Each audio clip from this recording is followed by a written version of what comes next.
ఇతర రాష్ట్రాలలో జరుగుతున్న పరిణామాలు మీరు చూస్తలేరా? గతంలో కానీ ఇప్పుడు కానీ తెలంగాణలో అట్లాంటి పరిణామాలు ఏమైనా ఉన్నాయా? చిన్న చెదురుమదురు సంఘటనలు అయినా జరిగినాయా మీరు చెప్పండి. ఏమీ జరగకపోతే బాగున్నట బాగలేనట? బాగున్నదాన్ని కూడా అప్పుడప్పుడు మీరు చెప్పడానికి ప్రయత్నం చేయాలని మీడియా మిత్రులను కోరుకుంటున్నా. 100 ఎలకలు తిన్న పిల్ల అంటే తీర్థయాత్రలు పోయిందంట. సిగ్గుండాలి కేసీఆర్కు. పూర్తిగా సిగ్గు తప్పిపోయింది కేసీఆర్. సిగ్గే కాదు మతి కూడా తప్పినట్టున్నాడు.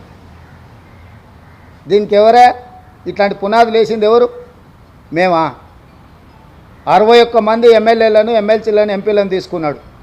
ఫస్ట్ తెలంగాణ అమరవీరుల స్తూపం దగ్గరకు వచ్చి ముక్కు 3 ఇంచులు అరిగేటట్టు నేలకు రాయాలి, అమరవీరుల స్తూపం ముందర చేసిన తప్పులకు క్షమించమని. రెండవది, మా ప్రభుత్వం వచ్చిన నెల తిరగకముందే ప్రభుత్వం పడిపోతుంది, 100 రోజులు కూడా ఈ ప్రభుత్వం మనుగడ సాగించదని చెప్పి కేసీఆర్, కేటీఆర్, హరీషే కదా అన్నది. దానికి వంతపాడింది బీజేపీ కదా. ప్రజలు ఎన్నుకున్న ప్రభుత్వం 65 మంది ఎమ్మెల్యేలను గెలిపిస్తే మెజారిటీతో ఉన్న ప్రభుత్వాన్ని 3 నెలల్లో పడగొడతామని బీజేపీ, బీఆర్ఎస్ రోడ్ల మీద రంకెలేస్తుంటే మరి గాలికి వదిలేయాలన్నా? వాళ్ళు ఎటు చేస్తే అట్లా? ఊర్లో ఎవడో చేతబడి చేసేటోడు ఉంటాడు. చేతబడి చేసి వాడు ఊర్లో ఉన్న జనాలను చంపుతుంటే చూసుకుంటూ ఊరుకుంటామా? వాని చెట్టు గట్టేయమా? తాళ్ళతో బంధించమా? ఇప్పుడు ప్రజలు ఎన్నుకున్న ప్రభుత్వాన్ని పడగొట్టాలన్న భావదారిద్ర్యం కేసీఆర్కు రావడమే కేసీఆర్ యొక్క భావదారిద్ర్యము. 17 సీట్లు ఓడిపోయి 8 సీట్లలో డిపాజిట్లు పోయి 14 సీట్లలో 3rd ప్లేస్ వచ్చినాక కూడా కేసీఆర్కు కనివిప్పు కలగలేదు. ప్రజల తప్పు అన్నట్టుగా మాట్లాడుతున్న వాళ్ళకు ఓట్లు లేకపోవడం. శాసనసభ ఎన్నికలలో 37.5% ఓట్లు వచ్చిన బీఆర్ఎస్ పార్లమెంట్ ఎన్నికలకు వచ్చేవరకల్లా 16% ఓట్లకు పడిపోయింది. కేవలం కాంగ్రెస్ను ఓడించడం కోసం మొత్తం గంపగుత్తగా తీసుకుపోయి బీజేపీకి ఓట్లు వేసారు.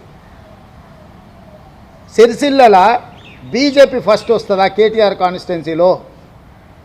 సిద్దిపేటలో బీజేపీ, బీఆర్ఎస్కు సమానంగా ఓట్లు వస్తాయా కాంగ్రెస్ను దెబ్బతీయడానికి? వాళ్ళ మెదకు, వాళ్ళ కంచుకోట అన్నారు కదా, ఆడ కూడా 3rd ప్లేస్ వచ్చిందంటే కేసీఆర్కి ఇప్పటికైనా కనువిప్పు కలగాల్సిన అవసరం ఉందా లేదా? మొన్నటి వరకు గేట్లకు రాని అని ఎమ్మెల్యేలను పిలిచి భోజనాలు పెట్టే కాడికి వచ్చింది. తలుపులు మూసి కాళ్ళు పట్టుకుంటుండో కడుపులో తలకాయ పెడుతుండో నాకైతే తెలియదు, కానీ వాళ్ళు నమ్ముతారా?